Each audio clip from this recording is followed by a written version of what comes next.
안녕하세요. 바른사회 미트 콘서트 5번째 시간입니다. 이번 주부터는 기본소득을 주제로 5번의 강의가 예정되어 있습니다. 오늘은 그 시리즈 그 첫 번째 시간으로 기본소득의 실체라는 주제로 진행되겠습니다. 기본소득은 이전에도 언급된 적이 있지만 코로나 사태를 계기로 그 도입 여부가 정치권에서 논란의 대상이 되고 있습니다. 하지만 정작 그 대상자인 국민들은 아직도 기본소득에 대해 정확하게 제대로 알지 못하고 있는 실정입니다. 이에 바른사회 시민회에서는 기본소득에 관해서 알아보고 심도 있는 논의를 하고자 총 5번의 시리즈로 기본소득을 주제로 구성해 보았습니다. 자세한 사항은 회원 공지해드린 포스터를 참고하시고 오늘은 기본소득 시리즈 그 첫 번째 시간으로 전사면 숭실대 법학과 교수님을 모시고 기본소득의 실체라는 주제로 진행하겠습니다. 숭실대 법학과 전사면 교수님을 모시겠습니다. 교수님. 예, 반갑습니다. 제가 이제 김동욱 교수님이 시작하신 이 미트 콘서트를, 드디어 참여를 했습니다. 해가지고, 낯설지만 해보도록 하겠습니다. 제가 오늘 여러분과 같이 얘기해보고 싶은 주제는, 이 기본소득의 실체입니다. 기본소득의 실체에 대해서 한번 보도록 하겠습니다. 우리가, 기본소득이 과연 뭐냐에 대해서 아직 많은 분들이 잘 모르고 있고 저 역시 생소한 부분이었습니다. 그래서 이 기본소득의 실체를 한번 알아보는 시간을 갖도록 하겠습니다. 이 기본소득의 불은 미래통합당이죠. 소위 말하는 우리가 말하면 우파 또는 보수당에 속하는 현재 지금 미래통합당이죠. 김종인 비대위원장이 요 3일날 초선인들 모인 자리에서 기본소득 문제 이제 근본적으로 검토할 시기가 왔다. 뭐 이런 얘기를 하게 됩니다. 그 이후에 여야의 대권 주자들이 연이어서 이제 기본소득에 대한 입장들을 얘기를 합니다. 크게 이 정치권을 보면 이 찬성과 반대로 나눠지고 있습니다. 먼저 이 김종인 위원장이 말한 왜 찬성을 하는가에 대해서 보면 그동안 이 보수가 지향하는 이 법 앞에 평등, 이러한 그 형식적 자유는 이제 더 이상 의미가 없다. 이런 말을 합니다. 그리고 물질적 자유 극대화가 현 정치의 가장 기본적인 목표가 돼야 된다. 미래통합당의 목표는 이거라고 물질적 자유라는 얘기를 씁니다. 이게 무슨 의미인가를 한번 생각해 보면 4월 15일 총선, 4.15 총선 때 김종인 위원장이 위원장 선대위원장 하면서 이런 말을 했어요. 대학생들 1인당 코로나 사태에 대한 위로금이죠. 100만 원씩 특별재난장학금을 지급하겠다라고 공약한 바 있습니다. 이거와 어느 정도 일맥상통하는 부분이 있습니다.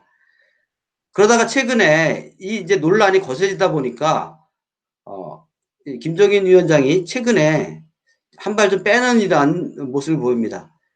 기본소득이 그렇게 간단한 게 아니다. 공감대가 생기는 거하고 재원 확보는 별개 문제다. 라고 하면서 한 발짝 발을 빼는 이러한 모양을 보이고 있습니다. 그리고 오랫동안 우리가 알면 이 퍼퓰리스트로 유명한 이 이재명 경기지사의 경우에는 이 소비 절벽이 오는 이 상황, 특히 포스트 코로나 시대 기본소득은 불가피하다. 이것은 경제 정책으로 구현해야 된다라는 얘기를 합니다. 그리고 다음 대선 때는 핵심 의제다라고 하면서 6월 18일 날 신동아와 인터뷰한 내용에서 보면 이 기본소득은 증세 없이 매월 전 국민한테 50만 원 줄 수 있다 이런 얘기를 합니다. 안철수 이 국민의힘 대표 같은 경우에는 이 기본소득에 대해서 어려운 계층한테 우선 배분되는 것이다 이런 얘기를 합니다. 그래서 기본소득에 대해서 명확하게 개념을 지금 본인 정리 못한 것 같습니다. 그리고 드디어 이제 우리가 21대 국회 기본소득당이 있습니다. 여기에 비례대표로 한 사람 국회의원이 나왔습니다. 그 사람이 용해인 의원인데 이분은 기자회견에서 그랬어요. 월 60만 원씩 주겠다. 이유가 뭐냐? 4차 산업혁명 일자리가 소멸된다 이거죠. 그리고 부의 극심한 편중이 일어나고 생계소득 소실이 발생하고 산업구조가 격변한다. 기본소득이 반드시 필요하다 이런 얘기를 합니다. 반면에 이제 반대하는 이 정치권 인사도 있습니다. 대표적으로 홍준표 의원 같은 경우에는 기본소득제는 본질적으로 사회주의 배급제도다라는 말을 합니다. 그리고 이 기본소득을 하려면 세금이 파격적으로 인상돼야 되는데 국민이 수용을 해야 된다. 수용하지 못하면 실현할 수 없는 거다. 그리고 이를 위해서는 현 복지체계를 전면 재조정해야 된다는 말을 합니다.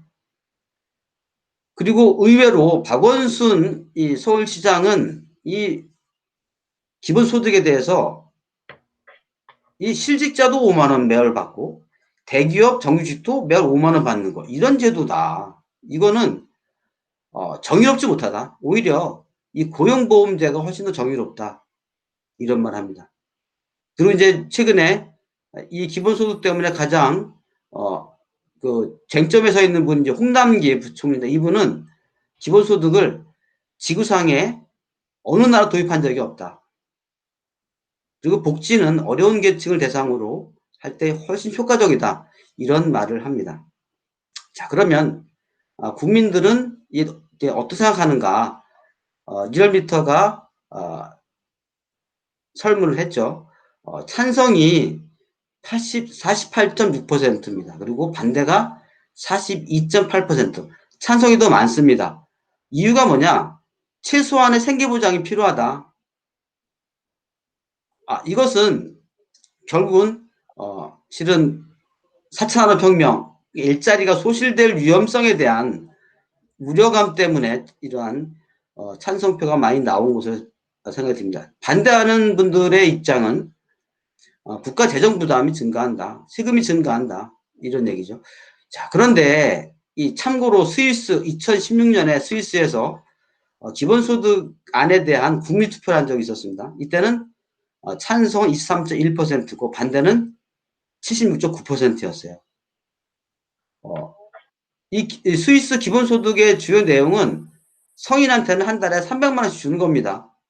미성년자는 78만 원씩 주는 겁니다.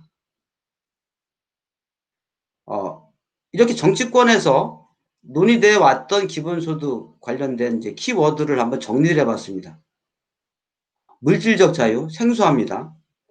소비절벽, 뭔가 좀 위압감을 느끼죠.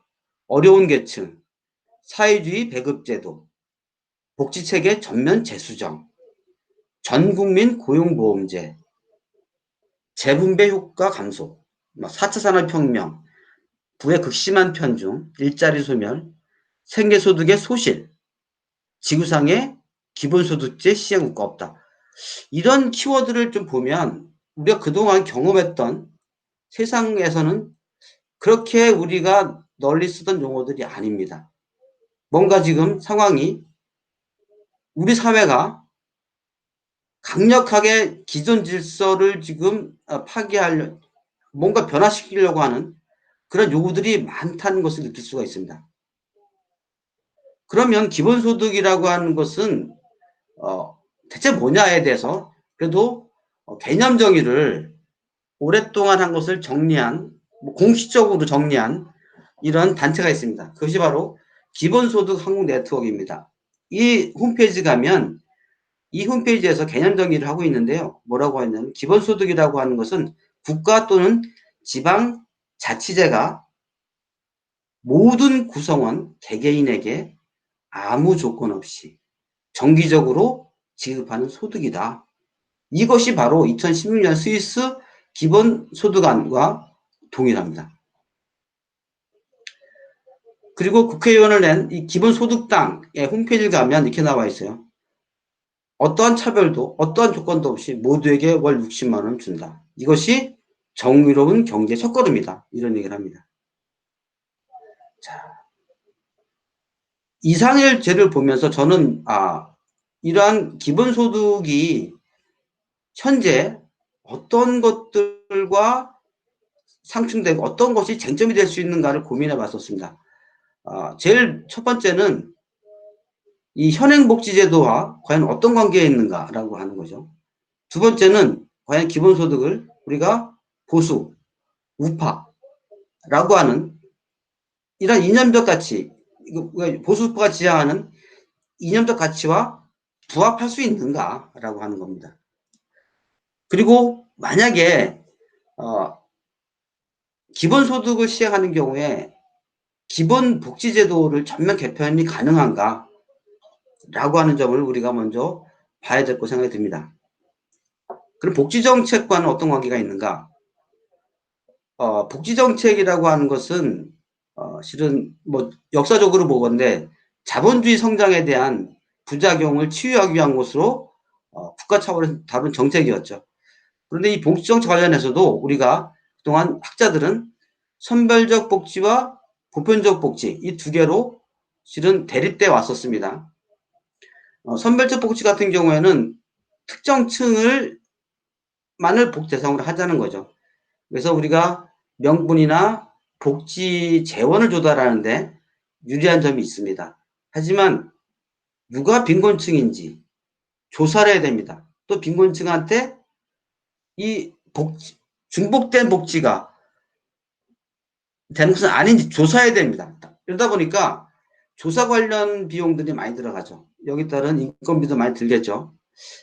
또 하나는 복지 대상이 아닌 사람들, 특히 경계선에 서 있는 분들 있죠. 이런 분들이 반발이 셉니다. 그래서 이것이 선별적 복지는 그동안 시행은 명분은 좋았지만 시행하는 과정에서 여러 가지 혼란들이 있었고 반발들도 많았어요. 그래서 이제 복지를 시행하는 정부 입장에서 볼 때는 무조건 국민 전체한테 동등하게 주는 거죠. 우리가 이번에 그 코로나 재난지원금 줄 때도 처음에 70%에다가 100% 올렸지 않습니까? 이것처럼 이 동등하게 해주게 되면 조달의 편의성 문제, 뭐 효율성도 확보될 수 있죠. 하지만 고비용이라고 하는 문제가 발생합니다. 실은 복지 재원이 너무 많이 드는 거죠. 또 하나는 공유지의 비극, 뭐 잘 아시겠지만 사유지 땅은 자기 거에 공유지에 있는 것을 갖다가 자꾸 사유지에다 갖다 놓는 거 아닙니까? 결국 모럴 해저드가 심각해질 수가 있죠.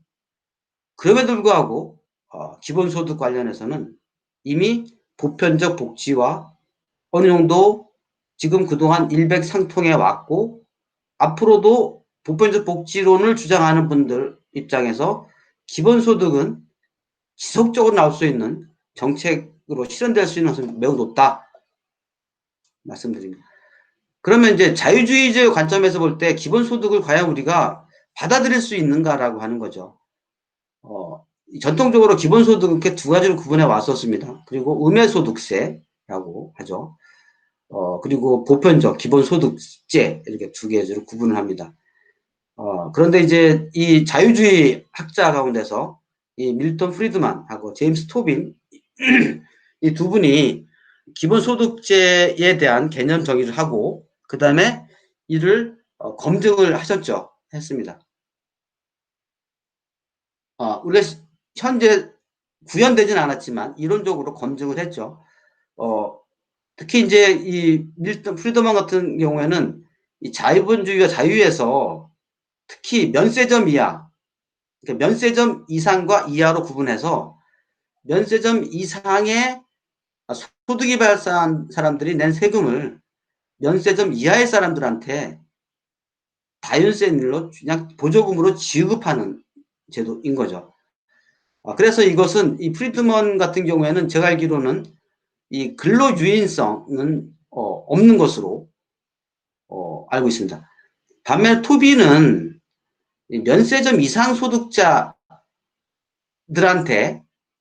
그 다음에 면세점 이하 소득자한테는 소득세를 플러스 주는 거죠. 그러니까 소위 말하는 면세점 이상 사람들 소득에서 세금을 걷어서 면세점 이하 사람들 세금을 가지고 보조해 주는 겁니다. 그런데 특이한 것은 토빈하고 이 프리드먼의 차이는 토빈은 양해소득세, 다시 말하면 세금을 내는 사람들이 소득이 많아질수록 소득이 많이 생기도록 노력하게 근로를 할 수 있도록 유인하기 위해서 이 소득세를 낮춰주는 거죠. 세율세를 인하해주는 과 연동시키는 이러한 기본소득제를 얘기하는 것으로 저는 이해하고 있습니다. 이와 관련해서 이 조경엽 박사님께서 이제 이 기본소득제가 소득 재분배와 노동 공급에 미친 영향이라고 하는 이 보고서를 2017년에 내셨어요. 여기에 보면 이 토빈안이 현행복지제도 가운데 일부를 대체할 수도 있고 재원 충당도 가능하다. 그러니까 현재적으로는 이 자유주의 관점에서 볼 때는 이러한 토빈안이 가장 기본소득제를 시행한다 하더라도 택할 수 있는 가장 최선의 안이라는 의견을 내신 바 있습니다. 사회주의자들이 보는 기본소득제입니다. 이것은 조 박사님이 제신 보고서에 보면 크게 두 가지로 구분할 수 있습니다. 머레이가 낸 안하고요, 스페인식 안 이 두 개가 있습니다. 이 머레이는 어쨌거나 이 사회주의적 관점에서는 소득 수준 관계없이 누구한테나 일정하게 소득을 지급하는 겁니다. 그런데 이제 이 머레이 안은 이 중위소득 50% 달하는 소득을 21세 이상 모든 국민한테 지급하는 겁니다. 단 소득이 발생한 분들한테는 소득 중에 일부를 세금으로, 그러니까 다시 말하면 소득이 발생한 사람들한테는 이 기본소득 가운데 일부를 세금 공제하고 보조금 지급해 주는 거고요. 스페인 같은 경우에는 이미 4월 5일 날 매월 뭐 코로나 이 재원, 소위 말하는 재난지원금이죠. 그래서 월 52만 원씩 매달 지급한다고 하고, 이 안을 내기 전에 이미 스페인에서는 이 기본소득제에 대한 방안을 구축을 했습니다. 정부가 마련했습니다. 여기 보게 되면 중위소득의 50%에 달하는 소득을 18세 이상한테 지급하는 거예요. 단 18세 지급하는데 현재 소득세 제도는 폐지하고요, 단일세로 전환하는 체제 개혁을 같이 병행하는 것으로 알려져 있습니다. 이 네 가지를 어떻게 차별할 수 있는가에 대해서 이 조 박사님이 쓰신 그 보고서를 보면 이게 그냥 이거는 네 가지 안 가운데 어느 정도 금액이 들어가는가를 대강 제가 이제 여러분들한테 느끼도록 하기 위해서 그냥 소개를 한 겁니다. 대강 이제 제일 적게 들어가는 것은 토빈 아니고요. 그 다음에 그 다음 적게 들어가는 것이 프리드만 아니고, 제일 많이 들어가는 것이 이제 스페인 안 같습니다. 그리고 머레이 안, 이런 식으로 추정이 되고 있습니다. 자, 그러면 이 기본소득제가 시행된다고 한다면 기본복지제도는 전면적으로 개편이 가능할 것인가에 대해서 한번 생각을 해봤습니다. 올해 5월 14일 날 이 보건복지부에서 2020 나에게 힘이 되는 복지서비스라는 기존에 있던 책을 개정해서 발간했습니다. 여기 보게 되면 현재 우리나라 복지를 담당하는 이 중앙행정기관이 23개가 담당하고 있는데요. 그 가운데서 이 23개 행정기관이 400여 개의 복지 서비스를 지금 시행하고 있습니다. 이 상황에서 기본소득제가 추가로 들어오는 경우에 이 복지 서비스를 과연 전면적으로 부정하거나 대폭 개선하고 여기에 기본소득을 함께 갈 수 있을 것인가, 매우 어려운 난제가 될 것으로 생각이 듭니다. 그런데 우려스러운 것은 정치권에서 먼저 이 기본소득제를 얘기를 했습니다. 하다 보니까 뭐 정치권은 대부분 포퓰리즘이 굉장히 강하죠. 기본소득이 만약에 시행이 된다고 한다면 현행 복지에 플러스된 또 하나의 복지제도를 가지고 있다라는 말씀을 드립니다. 이제 제가 결론을 한번 맺어보겠습니다. 현재 정치권에서 언급한 이 기본소득은 구체적으로 실체가 아직은 없습니다. 그리고 48%가 넘는 우리 국민들이 이 기본소득에 찬성한 이유가 뭐냐? 최근에 AI, 로봇, 특히 이제 이 코로나 사태 이후에 비대면 사회가 확대되면서 일자리 감소에 대한 우려들이 많은 것 같습니다.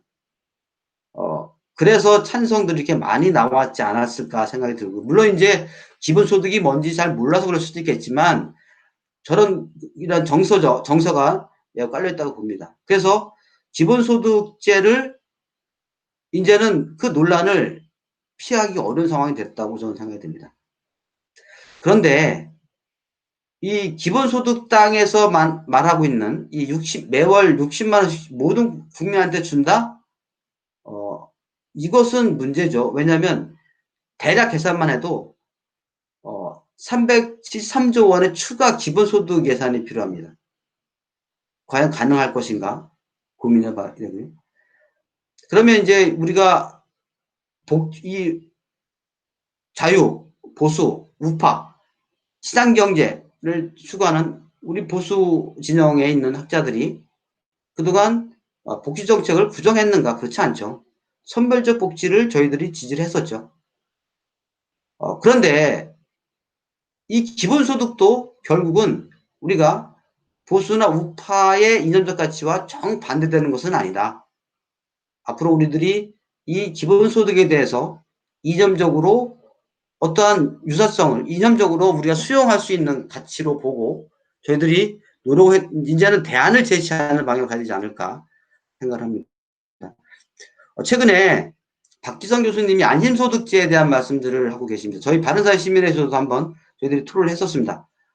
이 안심소득제는 제가 알기로는 현재 지금 기초생활보장 대상자들한테 주는 각종 사회 수혜금 지급 방식을 좀 바꿔보자라고 하는 거죠. 그래서 수혜금 중에 일부를 일정 비율을 근로성과급으로 대체해서 지급하는 것을 방안을 말씀하신 것을 저 이해를 했습니다. 이러한 기본소득의 경우에도 이러한 안심소득제에 들어가는 이러한 소위 말하는 계산 방법, 또 지급 방법 이런 것들을 응용하는 것도 좋은 대안이 될 수 있다고 봅니다. 예, 제가 이 정도로 오늘 준비한 거 마치도록 하겠습니다. 아유, 시간 내줘 잘 들어주셔서 감사합니다. 감사합니다. 네, 안녕하십니까. 양준모입니다. 잘 들리시나요? 안녕하세요. 네, 잘 들립니다, 교수님. 예, 좋은 발표 잘 들었습니다. 요즘 그 기본소득제 얘기를 하는데 상당히 정치적인 그런 경향이 강한 것 같습니다. 기본적으로 기본소득제는 불가능하거나 아니면 홍준표 전 대표가 얘기했듯이 그냥 아예 그 사회주의화 될 수가 있어요. 간단하게 생각하면 우리나라 그 1인당 국민소득을 기본소득으로 잡으면 모든 돈을 걷어서 똑같이 나눠 갖는 게 기본소득제가 되죠. 그래서 기본소득을 얼마로 잡느냐에 따라서는 굉장히 체제 부정적인 그러한 제도가 될 수가 있습니다. 안심소득제나 이 기본소득제나 기본적으로 전제 조건이 있습니다. 첫 번째는 그동안에 여러 형태로 제공되고 있는 복지 혜택을 통폐합해서 기본소득제든 또는 안심소득제든 단일화해야 된다는 전제가 있고요. 두 번째는 이제 재원 마련인데 지난번에 그 가구당 100만 원 주는 거 한 번 100만 원 주는 거 가지고 우리가 14조 정도 사용을 했는데 그거를 12달만 해도 뭐 150조 이상이 되지 않습니까?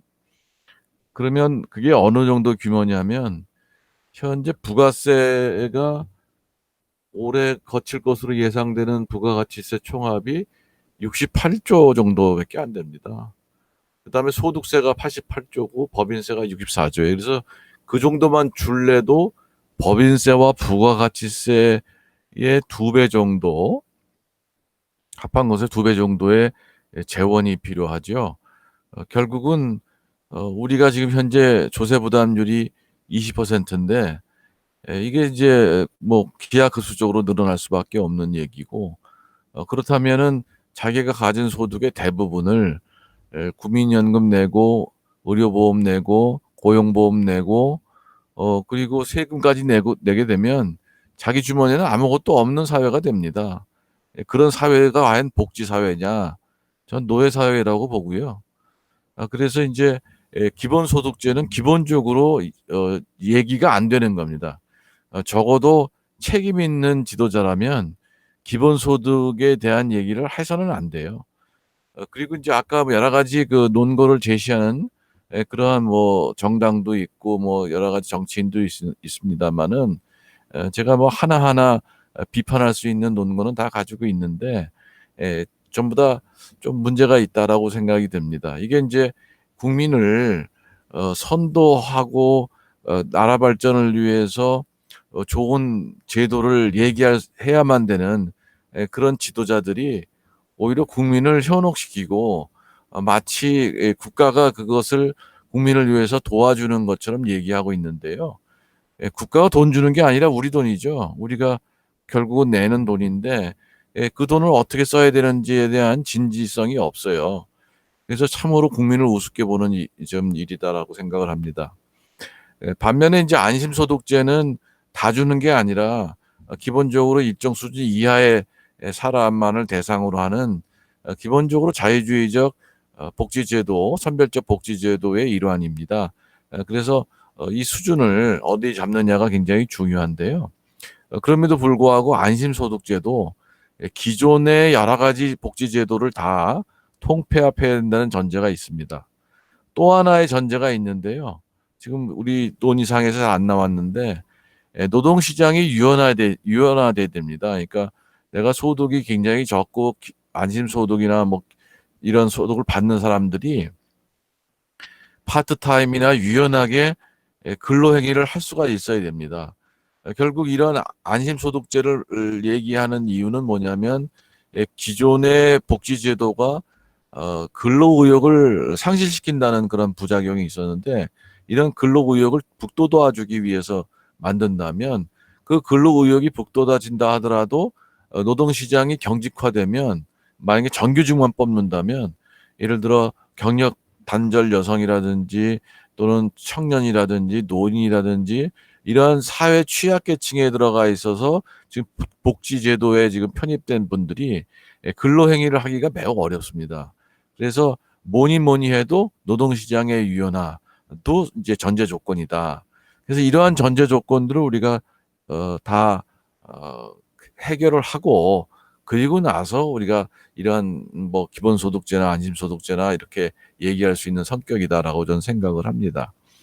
뭐 안심소득제는 당연히 프리드만이 얘기한 것이기 때문에 또 그렇기 때문이 아니라 상당히 기본적으로 근로의욕을 북돋우면서 자발적인 그러한 복지제도이기 때문에 우리가 신중하게 검토할 필요가 아주 깊게 검토할 필요가 있는데요. 그렇다 하더라도 아까 말씀드린 전제 조건을 충족시켜야 된다는 말씀을 드립니다. 우리 요새 우리나라 정당들이 다 어디로 가는지 이념이 지금 다 죽었는지 아니면 새로운 사회주의 이념으로 다 재탄생하는 건지는 잘 모르겠습니다만 우리가 자유의 개념도 우리가 이 고전적 자유주의에서 이것이 좌익적 자유주의로 빠지면서 물질적 자유라고 하는 개념이 들어왔고 이 물질적 자유라고 하는 것이 어떻게 보면 진정한 자유를 위해서 국가가 어떤 보상을 해 줘야 된다는 개념까지도 이게 연장이 됩니다. 그래서 굉장히 위험한 발언이라고 저는 생각이 되고요. 4차 산업에 대한 얘기를 많이 하는데 이게 말이 안 되는 얘기를 하고 있다고 저는 생각이 됩니다. 기술의 발전을 통해서 근로자들의 어떻게 근로 생산성이 올라갔고 삶은 더 풍요로워졌습니다. 그래서 과거에 정말 고된 노동을 했던 근로자들이 지금은 다 그러한 고된 노동에서 해방되는 것이 바로 기술 혁신에 의해서 가능했다라고 봅니다. 이런 차원에서 봤을 때에도 4차 혁명이 일자리를 없애는 것이 아니라 오히려 취약계층에게 더 좋은 그런 근로 환경을 제공해 준다. 저는 아베노믹스의 세 가지 화살 중에서 인제 이 로봇 산업에 대한 육성이 있었는데 우리도 적극적으로 AI나 이런 자동화 시설을 통해서 이 저기 뭡니까 신체적으로 좀 열악한 장애인이라든지 또는 청년이라든지 이런 사람들이 이제 어떤 우리 노인이라든지 이런 사람들이 자기의 어떤 노하우, 자기의 장점을 살려서 여러 분야에서 일할 수 있고 그러면서 자아를 어떻게 성취하는 그러한 기회가 더 많아졌으면 하고요. 4차 산업혁명은 이러한 그러한 자아 성취를 도와주는 그러한 길로 갈 것이다라고 저는 생각을 합니다. 더더군다나 부의 집중화가 이루어지는 것이 아니라 오히려 손바뀜이 굉장히 이루어질 겁니다. 아주 기발한 아이디어를 가진 친구가 정말 무에서 유를 창조해서 새로운 그러한 산업을 유도하면서 어떻게 보면 부자가 되는 그런 시대가 이제 도래할 것이다. 그리고 과거의 부익부라고 하는 것이 없어지고 오히려 아이디어가 결국 부를 낳는 그러한 사회로 저는 전환이 될 것이라고 봐서요. 4차 혁명을 빌미로 해서 이러한 얘기하는 건 200년 전 얘기고 이미 200년 동안에 저는 충분히 검증이 돼서 그런 얘기는 틀린 얘기다라고 감히 말할 수가 있겠습니다. 그래서 이 현재 기본소득제의 논의는 정리하면 전제도 안 돼 있고요. 전제라고 하는 것은 여러 가지 복지제도의 통폐합, 두 번째는 노동시장의 유연화 이런 것이 안 돼 있고 또 세 번째로는 재정 마련에 대해서도 얘기하고 있지 않습니다. 이러한 세 가지 전제 조건이 전부 다 얘기가 되고 있지 않고 또 이론적인 근거도 지금 문제가 있다라고 생각이 듭니다. 그래서 이런저런 이유로 해서 기본소득제는 그야말로 국민을 농락하는 그러한 이야기고요.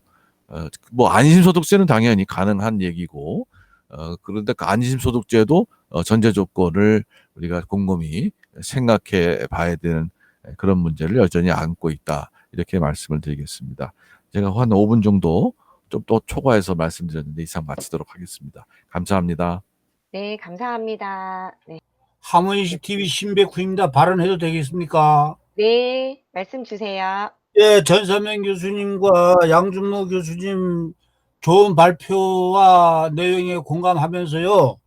제가 드리고 싶은 말씀은 그 용어에 있어서 기본소득제라고 하는 용어가 이게 국민들을 기만하는 것이라 생각이 들어서 훌륭하신 학자님들께서 기본소득제 용어에 대해서 좀 다른 별명을 좀 지어야 되지 않겠는가. 제가 이렇게 생각나는 거는 공짜 소득제, 놀고 소득제, 뻔뻔 소득제, 강탈 소득제, 무상 소득제, 거의 배 가르기 소득제 그렇게 생각을 해봤고요. 안심소득제 그때 전삼미 교수님과 박기선 교수님 발표하는 것도 잘 들었는데요. 이게 정말 필요한 건데 안심소득제도 근로보상소득제라든가 근로장려 지원제라든가 그렇게 용어를 국민들이 알기 쉽게 그렇게 장명하는 것이 아주 필요하다고 하는 생각을 해보면서 우리 전사명 교수님이나 양준미 교수님 같은 훌륭하신 분들이 이 용어에 대해서 별명을 지어서 국민들에게 그 실상을 알려주는 데 노력을 해 주셨으면 합니다. 이상입니다. 네, 감사합니다. 좋은 장명도 해주셨는데요. 예, 또 다른 의견 있으시거나 질문 있으신 분들 계신가요? 예, 제가 한 말씀 네, 김기용 드리겠습니다. 선생님이요. 예, 네. 지금 전사면 교수님하고 양중모 교수님 발표 잘 들었습니다.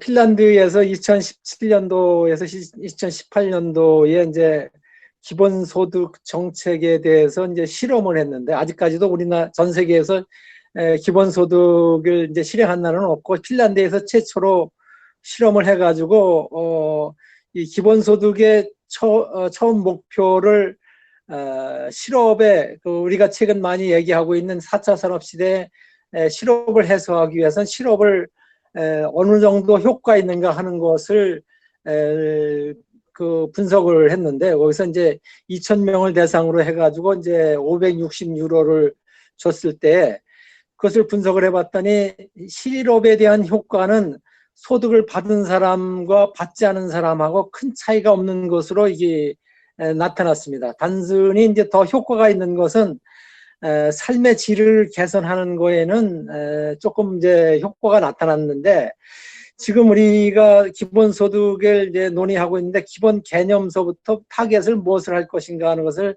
명확히 할 것이고, 지금은 이제 여러 가지 목표를 하고 있는데 실험에서 봤듯이 실업을 사람을 일을 하기 위한 그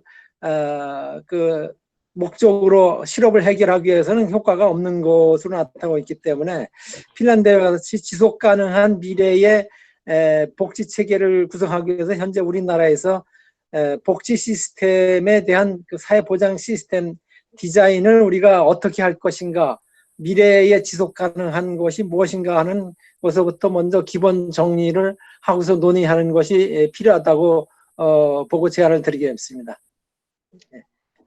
예, 네, 이상입니다. 감사합니다. 좋은 제안 감사드립니다. 전사면 사무총장님 그 답변이나 이런 거 지금 준비하고 계시죠? 예. 질문을 한꺼번에 받아서 저희가 또는 먼저 의견을 일단은 네, 먼저 제 생각에는 네네. 먼저 말씀을 네네네. 주신 말씀들 가지고 정리 한번 네. 해보고요. 네, 알겠습니다. 네, 다른 예. 의견들 있으신 분들은 편하게 말씀 주시면 될 것 제가 같습니다. 한 3분만 제 말씀드리겠습니다. 네네. 지금 김기현 교수님께서 말씀하신 게 지금 정답인 것 같습니다. 왜냐하면 기본소득을 우리가 찬반의 문제는 아닌 것 같아요. 기본소득이 뭔지, 그리고 앞으로 기본소득이 필요하다고 한다면 우리가 타겟을 뭘로 정해서 갈 것인가가 매우 중요한 것 같아요. 근데 저는 이제 실은 이 박원순 시장이 전 국민 고용보험제를 얘기했잖아요. 이 얘기는 결국은 이 기본소득은 일자리가 없는 사람들을 위한 제도로 이렇게 지금 박원순은 보고 있고, 저도 실은 그것과 유사하게 가지 않을까라는 생각을 했었는데, 지금 김 교수님 말씀을 들어보니까 그게 제 생각이 잘못된 거네, 그죠? 잘못된 겁니다. 저는 오늘 예를 들어 지금 기본소득에 대한 찬반의 문제가 그거는 다음의 문제고, 먼저 기본소득이 뭐냐라고 하는 거에 대해서, 그리고 만약에 우리가 기본소득이라고 하는 것은 기본적으로 이미 아셨겠지만 우리가 지금 기본소득당 이런 데서 얘기하는 이런 기본소득은 실현 불가능한 거 아닙니까?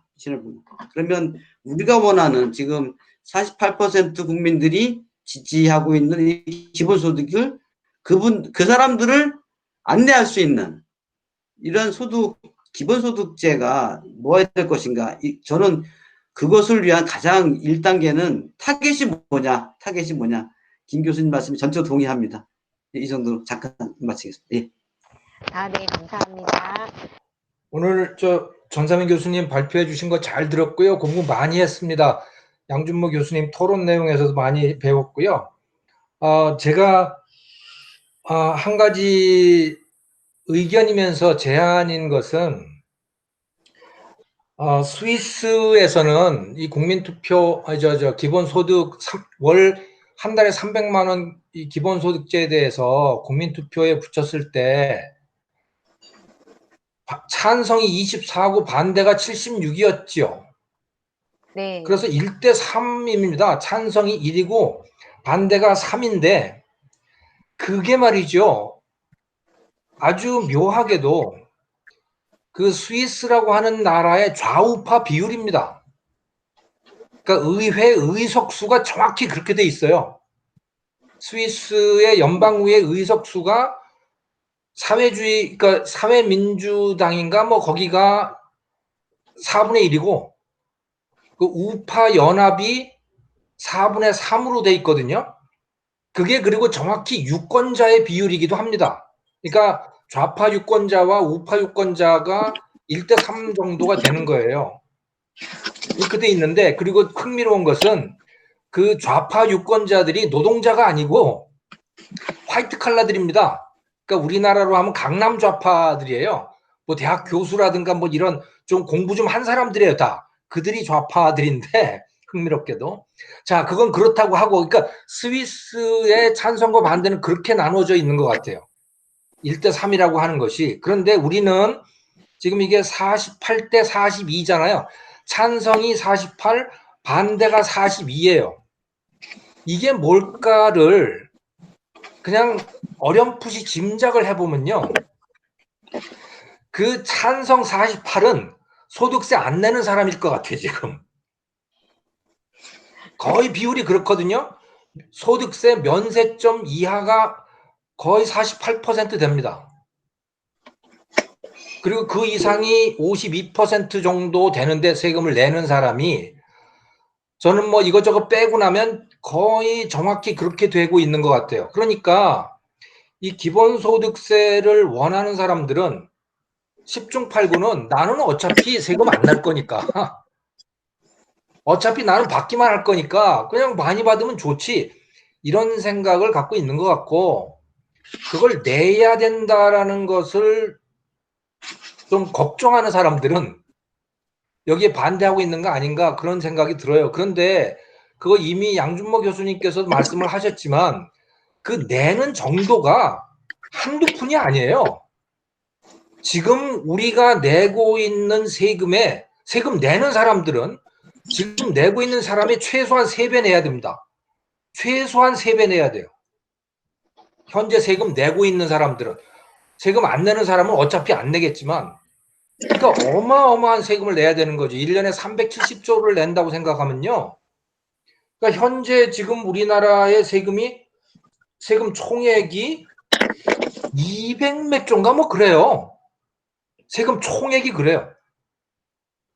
그런데 그걸 가지고 뭐 국방 예산도 써야 되지 무슨 뭐 도로도 놔야 되지 뭐 그러니까 여기에다 기본소득 예산을 더하게 되면 아마 현재 예산만 가지고도 한 1,000조 원은 저는 될 거라고 봐요.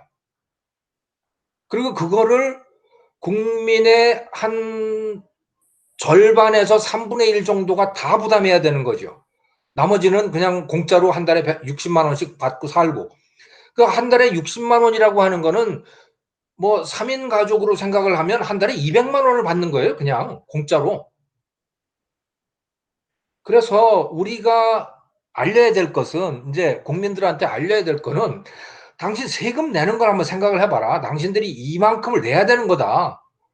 이거를 저는 알려야 될 거라고 저는 봐요. 그게 저의 제안이면서 저의 의견이기도 합니다. 네, 감사합니다. 제가 한 말씀 드릴게요. 네. 제일 중요한 거는 이제 선거에서 분명히 여당에서 저는 기본소득을 꺼낼 거라고 봐요. 그러면 이제 거기에 찬동하는 표가 국민들이 더 많고 그 정치적으로 이 선거에서 이기기가 어려울 구도가 될 수도 있다. 이제 그런 생각도 들고요. 그 다음에 이제 중요한 거는 지금 복지 제도 자체가 아는 사람은 그 복지 혜택을 엄청나게 찾아먹고 있어요. 근데 전혀 모르는 사람은 굶어 죽는 사람이 있단 말이에요. 그리고 이제 신문이 이제 갖다 대면 그 사람이 안 찾아와서 그렇다. 이제 그렇게 되거든요. 그래서 제가 말씀드린 건 복지 제도가 굉장히 이게 복잡해서 아는 사람만 찾아먹고 이제 그런 게 이제 좀 문제가 되고 있고요. 그 다음에 이제 가장 중요한 것은 어떻게 보면 이 기본소득제가 과연 시장 프렌들리, 마켓 프렌들리한 제도냐 하는 그 부분에 대해서 제가 좀 생각해 보면 지금 이제 복지 재원을 나눠주는 게 그 영국의 그 영화 아이 데니얼 블레이크라는 영화 보면요. 이 사람이 복지 그 수혜를 받기 위해서 복지 제도의 그 수혜를 받기 위해서 막 뛰어다니면서 노래 가다가 나중에 드디어 받게 되는데 심장마비로 돌아가신다고.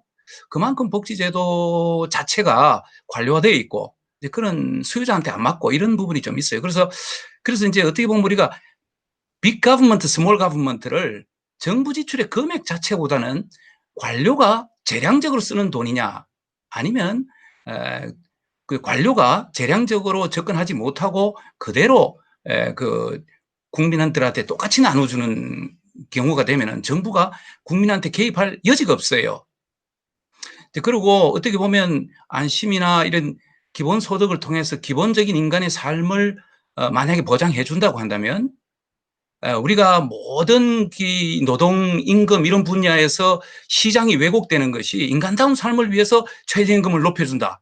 이러면서 계속 그걸 경제 시장 경제가 왜곡되는 현상이 많죠. 예를 들어서 능력이 좀 부족한 사람도 이거 우리가 좀 삶의 그 어떤 인권을 위해서 취직을 시켜주자. 이런 논리가 다 시장에 반하는 거거든요. 그게 왜 그러냐? 인간의 삶을 기업한테 부담을 자꾸 주는 거지요. 그 기본적인 복지를. 그래서 인간이 어느 정도 살 수 있는 걸 해주고는 철저히 시장 경제로 할 수 있고, 한 달에 뭐 10만 원 받는 일자리도 그렇게 할 수 있고, 그 다음에 지금 현재 복지 체계에서 문제는 뭐냐면 한번 빈곤계층의 그 어떤 복지 수준을 받으면 그것을 벗어나면 누가 자식이 좋은 직장에 가면 그 혜택이 다 박탈되고, 그래서 끝까지 빈곤층에 남아 있어야 되고 하는 그런 일이 또 벌어지게 되죠. 그래서 저는 가장 저는 이 기본소득이 우리가 시장 경제가 시장 프렌들리하냐 하는 그 부분에 대해서 좀 생각해 봐야 되고, 이제 똑같은 기본소득을 얘기하지만 사람에 따라서 많이 다를 수 있어요. 저는 어떻게 또 보면요. 그 재원을 어떻게 조달하느냐에 따라서 철학이 완전히 달라요. 기본 복지는 그대로 다 주고 추가로 세금 거두자 이러면 끔찍한 일이지요. 그러나 저는 솔직히 말해서 공공부문 개혁하고 구조조정해갖고 그 아끼는 돈으로 공무원들한테 낭비되는 돈으로 그 재원을 차츰차츰 만들어 간다든지 좀 그렇게 하면서 적은 금액부터 그렇게 해볼 수도 있지 않겠느냐. 그런 생각이 좀 들었어요. 그래서 결국은 우리 아까 그 투표 여론조사 결과에서도 봤지만 저는 어떨 때는 그 생각을 해요. 오세훈 씨가 그때 무상급식을 하고 찬성 반대로 갈라지면서 무참하게 깨져버렸잖아요. 이론적으로는 맞지만 선거에서는 져버렸잖아요. 그래서 우리가 그 기본소득제도 그 대신 이걸 아까 우리 양준모 교수 말씀하셨다시피 만약에 이게 전제 조건이 철저하게 이 시장이 개혁돼 갖고 마켓 프렌들리하게 움직이고 정부가 굉장히 효율적으로 움직이면서 재정 낭비를 줄이고 중복되는 복지도 가능하면 줄이고 하는 그런 전제 조건이 같이 가야지만 이것이 feasible한 그런 솔루션이 된다. 그래서 우리가 이 주제를 갖고 말이죠. 우리는 시장을 중시하니까 무조건 반대로만 생각할 것은 아니고 하면 좀 더 이게 만약에 어쩔 수 없이 끌려간다고 하더라도 우리가 어떤 식으로 하면 가장 이게 시장 원리에 부합하면서 효율적인 세상으로 갈 것이냐. 예를 들어서 로봇세를 더 거둔다든지, 사람은 놀고 로봇한테 일 시키면 될 거 아니겠어요? 그런 우리가 조금 유연하게 좀 생각할 필요가 있다. 저도 뭐 아직 확실한 결정은 없고 답은 없지만 우리가 좀 전략적으로 그리고 또 기본소득 똑같이 얘기하지만 한 달에 300만 원 주지 않는 사람도 있고 뭐 좀 적은 단계부터 공공부문 개혁해가 돈 생기는 만큼 단계적으로 뭐 하자 이렇게 얘기할 수도 있고 굉장히 이게 많다고요. 근데 국민들이 저렇게 원하는데 우리는 no 해버리면 알았어요. 당신들은 집권 못할 겁니다. 이래버리면 아무리 우리 뜻이 좋더라도 안 된다 이런 얘기예요. 그래서 이거를 좀 유연하게 생각할 때가 됐다. 그런 생각이 저는 들었습니다. 이상입니다. 네. 최창규 교수님 정말 좋은 말씀 감사드립니다. 오늘 지정 토론 아니신데도 굉장히 좋은 의견들을 많이 내주셨어요. 그만큼 기본소득에 대해서 관심도 높고, 많은 의견들이 있으신 것 같습니다. 오늘 좋은 말씀 감사드리고요. 이게 기본소득이 실은 거대 담론인 건 사실인 것 같습니다. 그래서 이 문제를 어떠한 세부적으로 좀 더 저희 이 보수와 우파의 가치를 지향하는 우리 학자들이 생각을 많이 해봐야 되는 건 사실인 것 같습니다.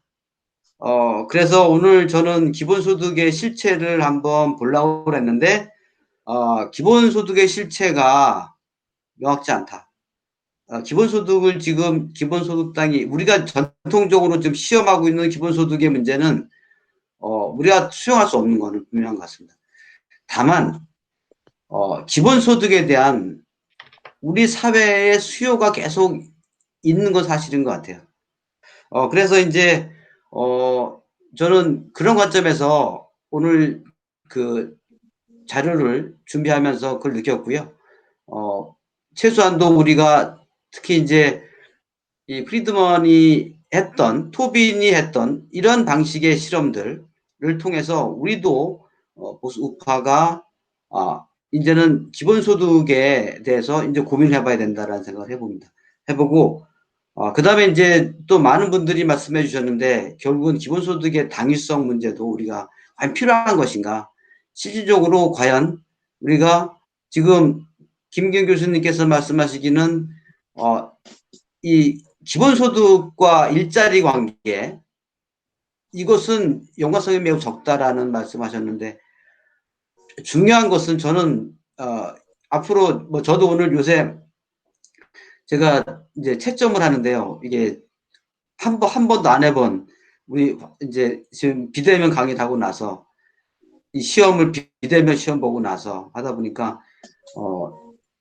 너무 일들이 많더라고요. 그런데 중요한 것은 지금은 전산화가 더 정밀하게 되어 있습니다. 그래서 제가 아니면 조교가 그걸 할 수가 없어요. 이 얘기는 뭐냐면 내가 조교한테 아니면 학생한테 알바를 시키고 싶어서 시킬 수 없다는 거예요. 없다는 겁니다. 이것은 심각하게 이미 우리 사회가 일자리가 점점 없어지고 있는 방향으로 가고 있는 건 사실인 것 같아요. 자, 그러면 이런 관점에서 우리가 기본소득이라고 하는 것에 대해서 자, 실체를 받고 이제는 앞으로의 과연 이것을 우리가 필요한 거에 대해서 제가 지금 말씀드린 이런 단편적인 예지만 우리가 통계적으로도 한번 다음 시간에 고민을 해보고요. 그 다음에 이제 기본소득을 시행했을 때의 부작용, 좋은 점, 이런 것도 참 한번 얘기해 보려고 합니다. 그리고 마지막으로 기본소득을 감당할 수 있는 재원은 어떻게 마련할 것인가. 오늘 대부분 의견 주신 분들께서 그 얘기들 많이 말씀하신 것 같아요. 이것도 우리가 수용할 수 있는 범위 내에서 한번 구체적으로 한번 고민해 볼 필요가 있을 것 같고요. 만약에 지금 처음에 김종인 위원장이 1호 법안을 21대 국회 1호 법안을 기본소득 법안이라는 얘기 처음에 나왔었어요.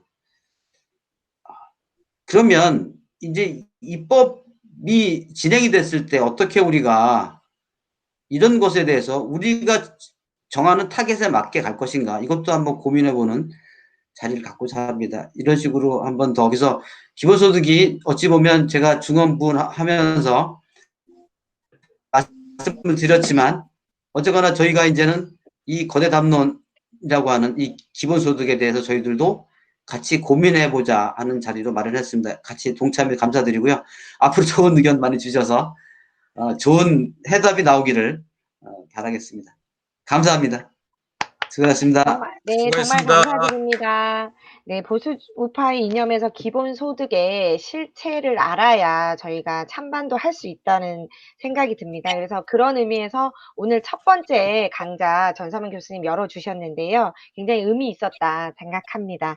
다음 주 강연 안내 말씀드리겠습니다. 저희 7월 1일 수요일 똑같은 시간입니다. 9시 30분에 기본소득 시리즈 그 두 번째 시간, 기본소득제의 당위성을 주제로 이루어질 예정입니다. 많은 관심과 참여를 부탁드리겠습니다. 또 좀 심도 있는 또 토론이 되지 않을까 기대하고요. 그리고 또 한 가지 더 공지를 해드리겠습니다. 저희 바른사회 시민회의가 주최하는 온라인은 아니고요. 오프라인입니다. 부동산 공시가격 이대로 좋은가? 저희 6월 30일 오후 2시에 국회의원회관 제7 간담회실에서 있을 예정입니다. 오프라인에서 오랜만에 바른사회 시민회의가 주최하는 건데요. 바쁘시겠지만 좀 관심 가져주시고 많은 참석 부탁드리겠습니다. 오늘도 또 이렇게 함께 해주셔서 너무 감사드리고요. 다음 주 수요일 같은 시간에 뵙도록 하겠습니다. 편안한 밤 보내세요.